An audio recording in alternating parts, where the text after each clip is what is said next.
I'd like you to think about the word value, what the word value might mean to you. So put it in tangible terms now. What's the value of your home? Or what's the value of your golf clubs? Or maybe what's the value of something physical that you have and think about? So what's the value of that? Maybe just shift a little bit now and think in terms of what is something valuable that's maybe a little less tangible, like a relationship. Maybe the relationship you have with a spouse or your children, or maybe from a business sense, the relationship you have with your employees or the people even in this room. So that's the word value. That's going to be a big topic of us today, how to build value. So from a business sense, think about what you do every day and how that can relate to, do you do things every day that builds business value? And do you know how to build business value? Do you know what the kinds of things are that go into building business value? So that's going to be the main topic for our conversation today. But do you define what the value is, or do other people define what the value is? So that relationship or that tangible thing, is it what you define it as? Do you think it's a lot of value to that relationship? And do the other people think it's a very strong value to that relationship? So who determines what's valuable? Well, we're trying to think of that as we go along as well. From the business standpoint, we often think about enterprise value and book value and the market value. And that's really the topic of the conversation today. How are we going to get to understand what makes our company valuable, and those terms, how they relate to things we do every day. So the question is, do you know the value of your company today? Do you know the value of your company in relationship to other companies in your market segment? And do you know the value, is the value in general going up or going down? And the big question is, what drives that value? What are the things that you're doing every day that drives that value? So we're going to continue to talk about value drivers. And you may say, well, wait a minute, Marty. I'm not that concerned about value because I'm not going to sell my company anytime soon, or I might not even be in a position, I'm in a leadership position, but I might not even be the one who decides if I'm going to sell my company very soon.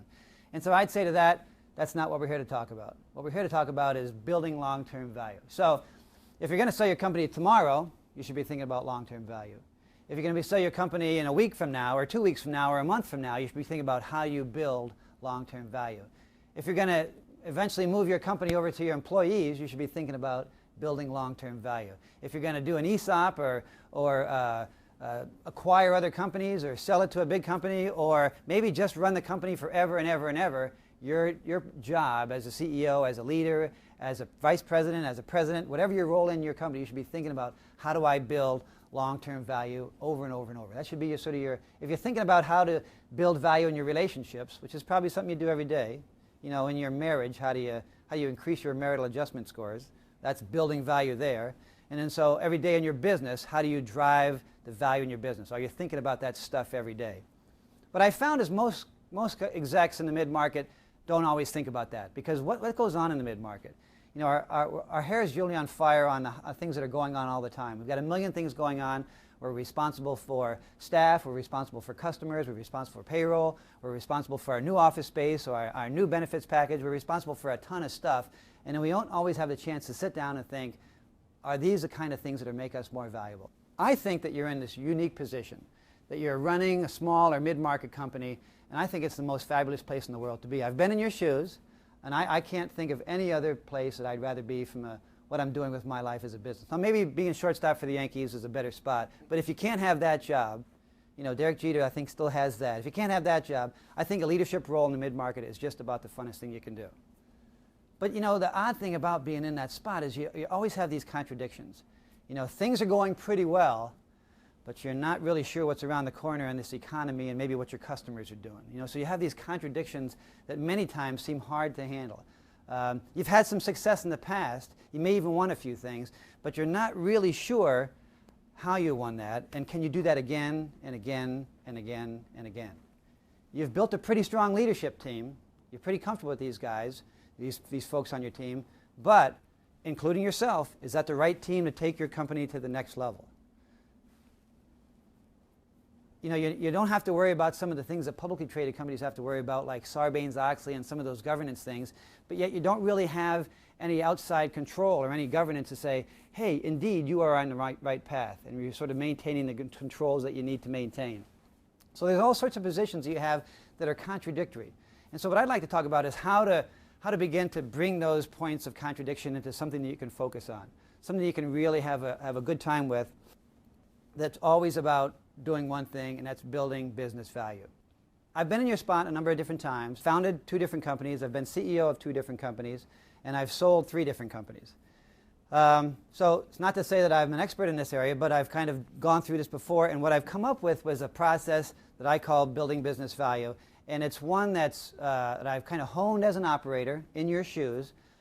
I've thought through a lot in consulting projects, and then over the last few years I've worked with 40 different CEOs to try to figure out if indeed this is the right kind of way for mid-market companies to go about their planning process. Because what you find in the planning process is you'll do things like go off-site and you do all sorts of stuff, and you'll suffer from what I call off-site euphoria, right? You had all these great ideas, and then you come back to the office and you don't execute, or maybe you're executing on the wrong stuff. So what I'm going to do is take you through a process where we're going to begin to think about what you are today, a real honest assessment, a real hard, cold, transparent look of where you are today, and then talk about where you want to be in the next 2, 3, or 4 years, whatever your time frame is going to be, and then figure out how you're going to get there. That's pretty radical stuff, right? Where you are today, where you want to go, and how you're going to get there. Now, I've asked this question to tons of people over the last 4 or 5 years, and I can honestly say that no company has ever been able to give me that answer. Where you are today, where you want to go, and how you're going to get there. Now, I'm not saying that a CEO or a president hasn't been able to tell me that, but no company as an entity, no leadership team has been able to tell me the same thing. CEO may tell me one thing, and the CFO may tell me another. The COO may tell me one thing, and the director of ops may tell me another.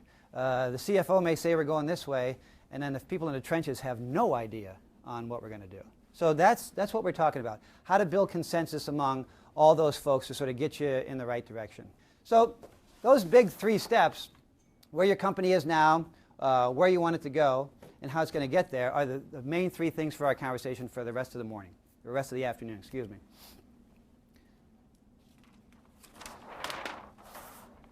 So the first things we want to do is sort of take this really honest assessment of where your company is now. We can't go anywhere if we don't have a really good feel for where we're going to go now. If you're going to start a running program, if you don't know that you can run 2 miles, you can't sign up for a 10K training program and try to get that done in 4 weeks, right? You have to have a really good understanding of where you are today, because we're going to build off of that. So I'm going to suggest 4 tools that your company can use, places you can sort of get anywhere after we talk about this. The first thing is a valuation, a formal valuation. Now you say, what's a valuation? Well, it's an outside company coming in and saying, this is the value from the marketplace perspective of your company.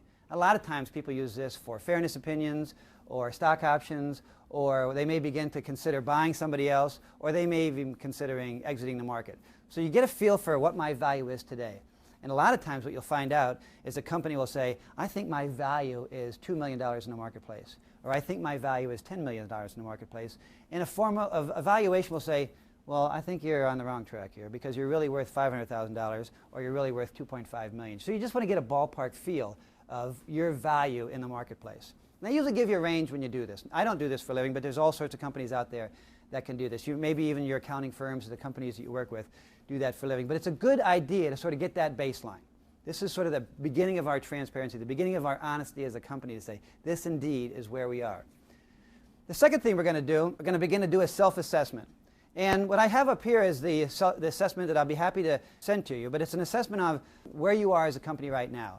We break it into 2 major categories, internal value drivers and external value drivers, and we rate them. So as a leadership team, I'd like your whole entire leadership team to begin to do this. And why not just you as the CEO, or you as the president, or you as the founder?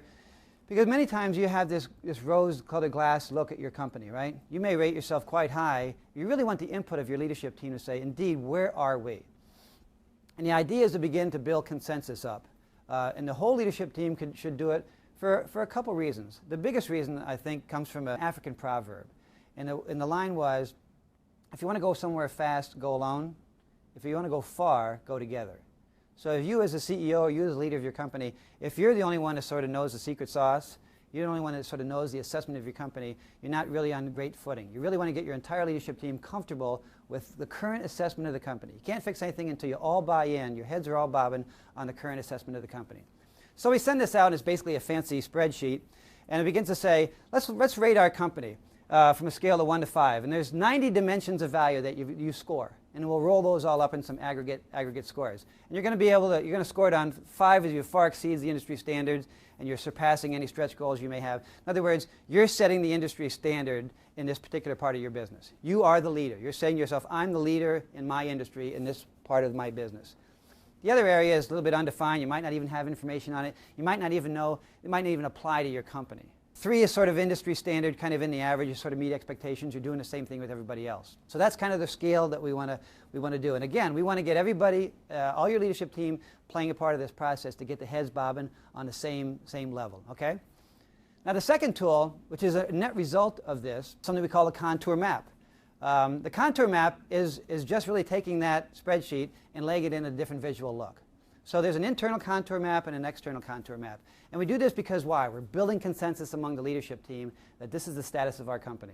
If you're like me, you can really buy into a graph like this because it's visually, I can connect and I can say, indeed, there's ownership and legal issues and structural issues in our company that aren't strong. We need to see if, and they may not need to be strong, but they're not strong right now. The idea is that you create a contour map that everyone agrees to. And that's the great dialogue on the sessions when you have your whole leadership team having a discussion about, no, we're strong here, no, we're weak here, no, this is better here. So you may ask, is it important to be a 5 all the way around? It's a great question to ask. The answer is not necessarily, depending on what drives value for your company and your marketplace. So I'll give you an example. I do some work with the University of Maryland, Baltimore County Incubator, and there's a kind of a neat company up there that is working on an algorithm to lower the noise for signal-to-noise ratio for better communications. The people that invented that company are the same people that invented Doppler radar. So they've got some cool stuff. The most important thing for them is the protection of their asset base. They're going to license this technology. They're not that interested on creating a product around it or on having a sales force. They're really just worried about making sure their asset base is protected. So they spend all sorts of money and doing all sorts of things around protection of their IP because they're scared to death that their whole company is based on one algorithm. So it's really important for them to have a 5 on asset base. Maybe not so important to have a 5 on business management where they can have good controls and good governance or good examples of project management. That's not that important to them. They need to be a 5, a home run on asset base. So the whole leadership team needs to buy in that that's the investment that we're making. Another example, Matt, you can flip to the next slide. Another example is a company in DC that does work in the education field. And they write education policy. So their customer are the staffers on Capitol Hill. So they're writing policy for these folks. The most important thing for that company was to be intimate with their customer base. I know some of your businesses, and I would say that intimacy with your customers is probably pretty important to yours. So you need to have that intimacy with your customer base. And perhaps sales and channel management is not quite as important. So what you need to do, part of this exercise, is sort of agree what are the most important things that drive value in your company and get the entire leadership team on board on that. So after we've done the first way, we've done evaluation, we've done sort of a very honest and open assessment of our company. We've begun to build this contour map where we've all begin to agree on where the strengths and weaknesses of our company are and then where we need to push this out. So the first time you do this, you're going to show a contour map like that, and then the next time you do it, you're going to agree that we need to stretch out here in marketing, or maybe we need to stretch out in customer support. And those are going to be the areas for your potential areas for your investment.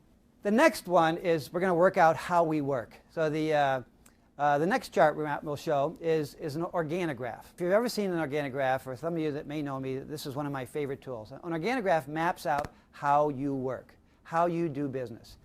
And so we use these constructs. This was created by a fellow named Henry Mitzberg from the University of Toronto about 20 years ago. And he uses these constructs of webs and stars and tubes and funnels and different ways to represent how you work.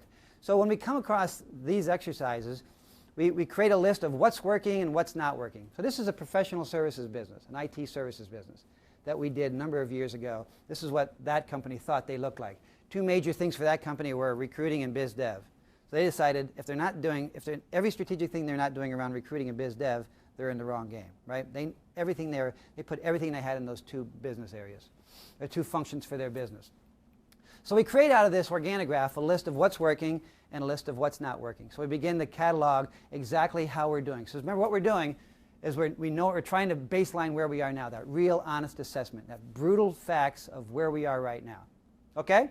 Second thing we want to know is, where do we go now? We have a good assessment of where we are. We faced the brutal facts, warts and all. We sort of know what the company looks like. We know about our strengths and weaknesses. We've got the leadership team all buying into, these are the things that drive value in our company, and these are the areas we're strong, and these are the areas that we're weak, and these are what we need working on. This is what we need. This is what we're doing really well. So you've got that all done. Now you have to have that vision thing going on. You have to have that, where are we going to go from here? We've got to really understand the next steps. So where we want to go from here is begin these exercises that help us visioneer the future. I would suggest that you go through an exercise that you begin to paint a picture. And it's back to that idea that you need to change, you need to get somewhere. Things are going to be a little difficult along the road, but you need to begin to paint a picture. So I suggest that companies use allegorical or metaphorical views of maybe what the world might look like in a few years. I'm not so concerned with time constraints. People say, you know, show it 2, 3 years, 4 years down the road. I don't think that's frankly important. I think what you need to do is begin to paint a picture, begin to draw a picture, and I'll give you some examples. I just did one this week, 2 days ago, and the company drew, familiar with plate tectonics, you know, the concept of shifting continents. Well, they had the idea that the continents had already shifted. They were stuck on one, but they needed to be on a couple others. And they drew these oak forests because it was a very stable world on continent number one, but somehow they needed to get through the oceans and get across the oceans to get to new areas. And it might sound a little silly, and the first time you do it, you say, gosh, I can't draw like that. You know, my leadership team can draw like that. But what it draws out from you, what it brings out from the entire leadership team, is the dialogue. Why would we be going to another continent? Why don't we just go to another part of this continent? It's much safer, much less risk. Why are we going to go to a whole other region if we can just have this whole market share to capture? That's a great dialogue for your company to have. So you begin to think about where you're going to go, you know, the vision part of it. And I've seen these things grow up into lots of interesting examples of mountains. We did one about a year ago where the CEO, interestingly enough, drew a mountain, and he drew a snowball, and he was pushing the snowball up the hill. And he was hoping to get to a couple plateaus, but he wasn't sure if he could get there or not. And he was scared to death that snowball was going to roll back down over him and eat him up on the way back down. So what did that company end up working on? Infrastructure. They were so single-threaded in many areas that snowball was going to overwhelm them. They needed to build process and build structure and build infrastructure because they had a lot of business. They just didn't have the infrastructure to support that. I've seen people do airport scenes, and then they've actually seen the fighter planes and bombers come in and drop bombs on them. That was the competition. You begin, and again, it's fun, it's exciting, and it really gets you to paint the picture of where you're going to be in the future. So once you draw that out, then you have to say, gosh, there's a long ways from that organograph on what's working and how it's working, you know, that really honest assessment of where we are, to this future look for our company. We've got to analyze the gaps. So remember what we've done now. We've got a list of what's working, a list of what's not working, and then we have a list of things we need to do to jump that chasm, right? To get from where we are yesterday to where we want to be a few years down the road. So you've got three really cool lists of things you can potentially work on. But can you work on them all? That's the trick, right? Now we've got to figure out what we need to work on. Just a warning here about the process. It's really important that you, once you jump into something like this and you're beginning to commit your company toward it, is that you commit to it. The leadership needs to commit to it, and then the people on board, people inside the company need to commit to it too. The worst thing you can do as a leadership team is kind of take on these kinds of things and then come back. You may have committed to your staff that you're going to make 2 or 3 changes in a year, and you don't do them. And you begin to lose credibility as a leadership team. You begin to wonder why the next time you ask for help, whether it's on a proposal or whether it's on some other business initiative, you kind of, instead of having these empowered hands that reach out and help you, you get the alligator arms, right? Well, last time they asked us to do this, they didn't really follow up on it. So the commitment to the process is really important. I'd like you to think of it in 3 different perspectives, right? I'm a big fan of any change that's successful, you need to have an emotional connection to it. Let me give you an example for this group. I used to run a company that was the Boeing part of Maryland up the other side of the river. And we were having troubles recruiting. I looked out my window one day, and Lockheed Martin had a tent the size of this building, and it was the recruiting fair out in their parking lot. So I took pictures of that tent and took them into the next leadership meeting and saying, this is emotional to me. This is who we have to compete with. We have to compete with Barnum and Bailey putting up the tent and really rolling out the show for potential recruits. It's a very competitive market. I had to make it emotional for these people, for folks on my leadership team, because they weren't sort of getting it through spreadsheets and analysis. We had to find ways to make it emotional. Another example, in a previous company, the CFO came in one day and told us that the average billing rate for our company was less than what we paid the clown at the summer picnic. So it's the average billing rate that our master's degree engineers were charging was less than the clown charges for 1 hour at the summer picnic. So we said, oh my gosh, this was quite a revelation. This is embarrassing. How can master's degrees engineers charge less than the clown? So we had him come to the next all hands where we began to present this kind of stuff, and he came dressed up as Bozo the Clown, nose, hair, big shoes, the whole deal. And the mantra from that company became, every time we bid a project, we could not go below the clown rate. So that was our emotional connection to try and I tell you, in 6 months, we dropped a ton of money to the bottom line because we weren't going to be beat by the clown. You know, it was just a way to connect emotionally. So I would suggest, once you begin to initiate these changes, find ways to get in people's bellies, find ways to connect to them, find an emotional connection, because the logic, which is point number 2, the intellect, doesn't always work. I think you start with the emotion first and then support it by the spreadsheets, support it by your graphs, support it by your PowerPoints, because then the engineer is really going to say, I think it works. Ah, I know that'll work now. And then follow up with the spiritual part about it, and that's the legacy part.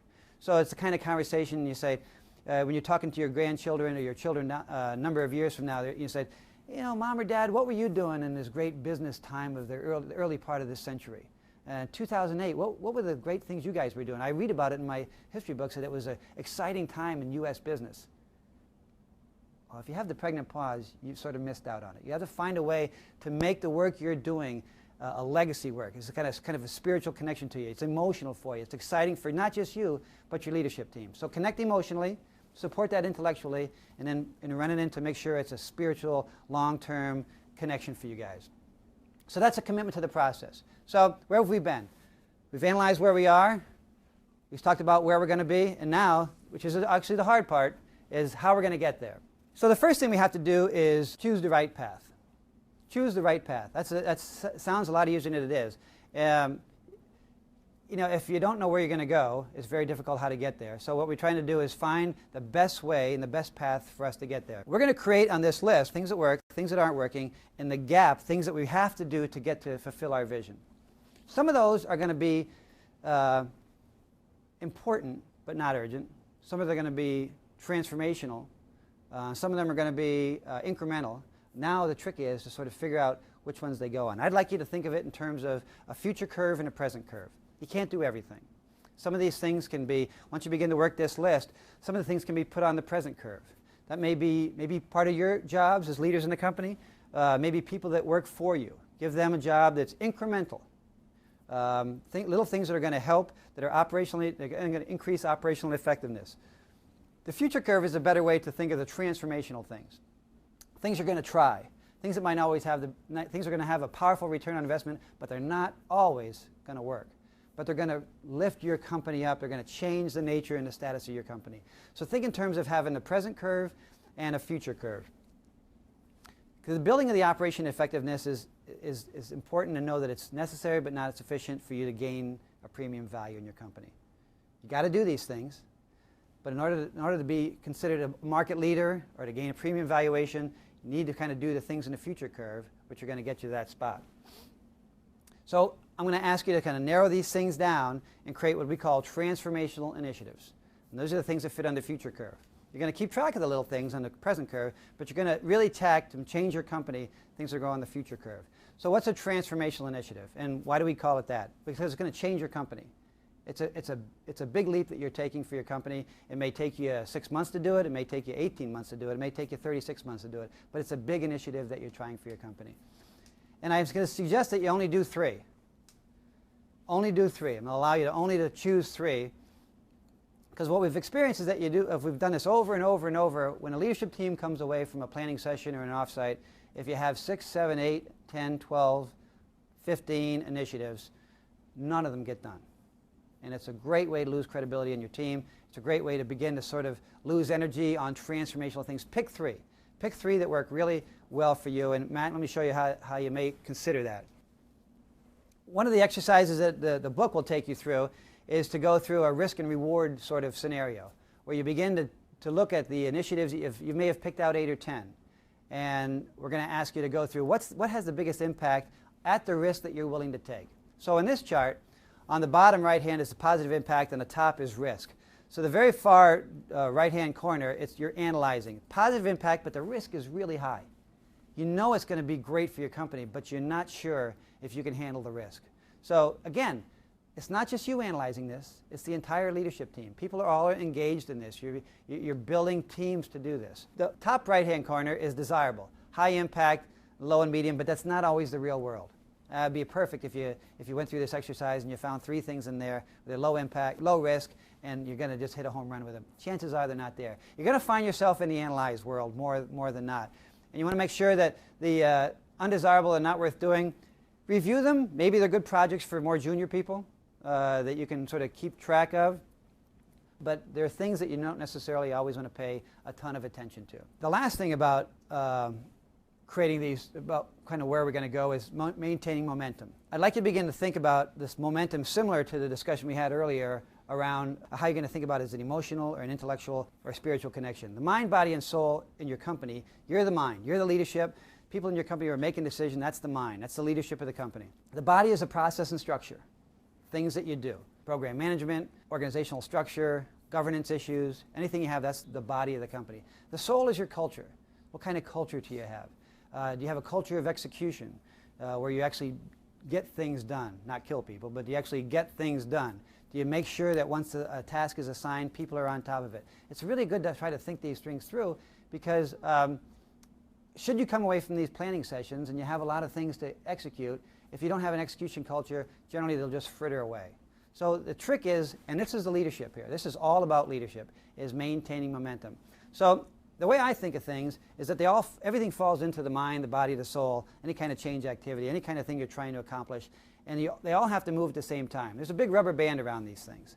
So over time, if you're trying to make an organizational change and you don't address the cultural side to it, that rubber band's going to bring the other guys back. If the body and the soul get out in front of the mind, the leadership does not kind of put their hands around it, or the leadership, maybe you haven't developed, maybe you haven't gotten better leadership skills over the last couple of years, it's all going to slide back.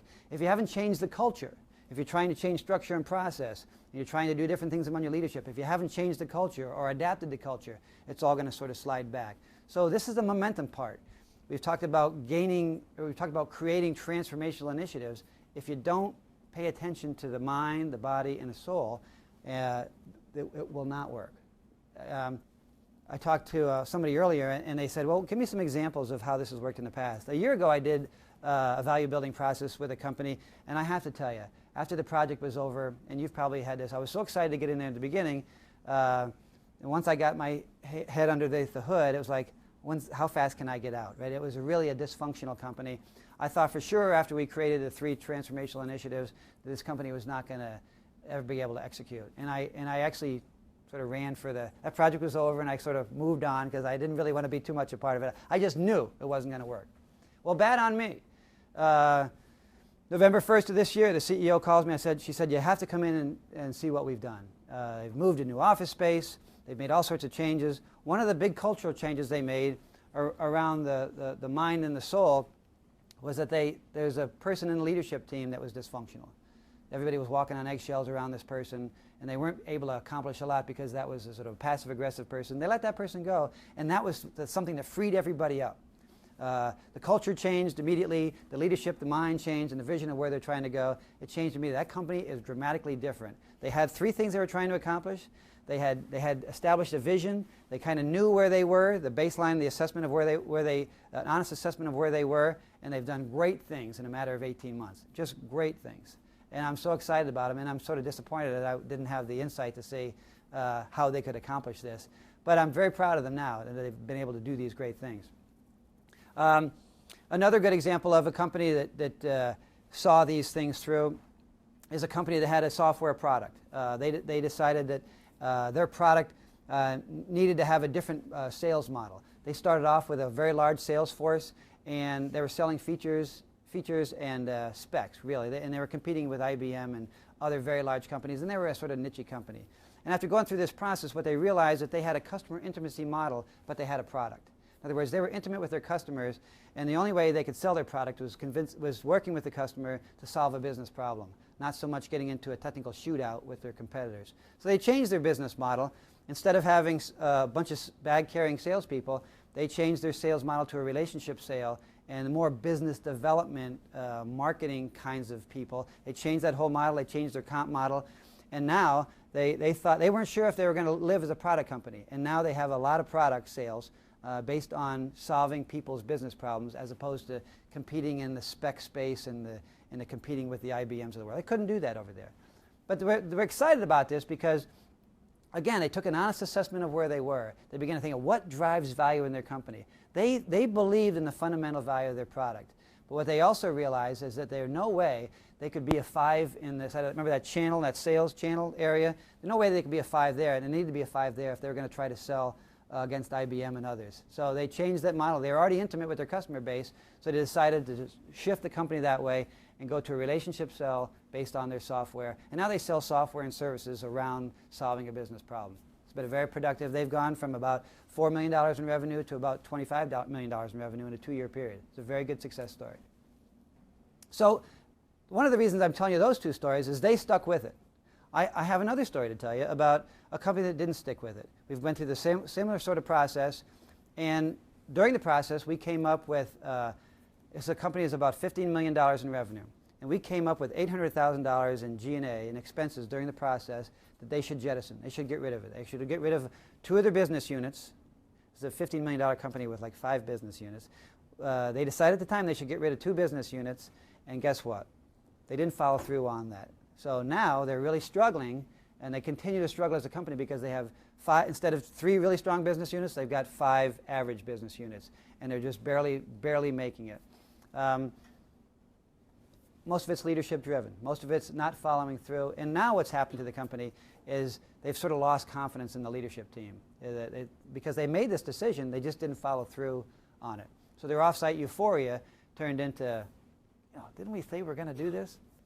So those are 3 kind of real-world examples of going through the process, again, understanding where we are, really honest assessment of where we are, valuing that spot in the marketplace. All these companies did exactly these things.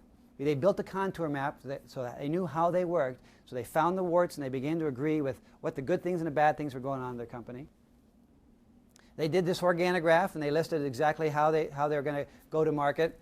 They knew where they're going to go. They went through the visioneering exercises and saying, this is the mountain we're going to climb, or this is the continent that we're going to go to next, or this is the place that we're going to be strongest in over the next 5 years. They did an analysis of the gaps. They began to commit to the process. When they committed to the process, they got everybody excited about it. They talked about why this is an emotional issue for us, why this is an intellectual exercise for us, and why this is a legacy or spiritual exercise for us. They really began to commit. Then they began to figure out what's the right path to do this. We had a question the other day is during sort of economically tough times, should you do something like this? And I said, if you do it in the best of times, you must do it in the toughest of times. Because why? You have limited resources. You only can spend so much. Why in God's name would you be spending money on things that don't drive value? And you see it over and over and over again. People spend money on initiatives that don't add to the enterprise value, don't build value. So it's not just important to build operational effectiveness. You have to do that. It's sufficient, but not. It's necessary, but not sufficient. You have to continue to build operational effectiveness, but you have to create these transformational initiatives to make sure. Remember that future curve? You got to keep that present curve incrementally going, but the future curve is what's going to change your company. And then finally, you've got to find a way to maintain the momentum. Think about how you do that now. Do you follow up at your weekly status meetings or your leadership meetings monthly, and do you stay on track on the things that people committed to you? Are you on top of that thing? Have you looked back at your last few strategy meetings and your last few offsites? Do you have a mechanism to maintain momentum and follow through with things? It's time consuming and challenging, but it's not hard. So as we went back to before, none of this is rocket science. None of this stuff is actually is sort of like reinventing anything new, but what it is a planning process that takes into consideration value. Back to that conversation earlier on. What do you value? How do you value it? Do you know the value of it? So you've come out of this now saying, I'm getting a feel for what might make my company more valuable. I could consider thinking about doing this. I'm beginning to consider where we want to go. I'm not sure if everybody on my leadership team knows where we want to go, so I think I need to think that through. And by gosh, I'm really not sure if everybody on the leadership team knows how we're going to get there. So if I leave you with anything today, it's making sure you and your leadership team have a very honest assessment of where you are, very visionary look about where you want to go, and then the entire leadership team on how you're going to get there. And then don't forget the maintain momentum as you go. Don't forget the tools you can use to build consensus, and don't forget about making sure it's a very honest and transparent view of your company.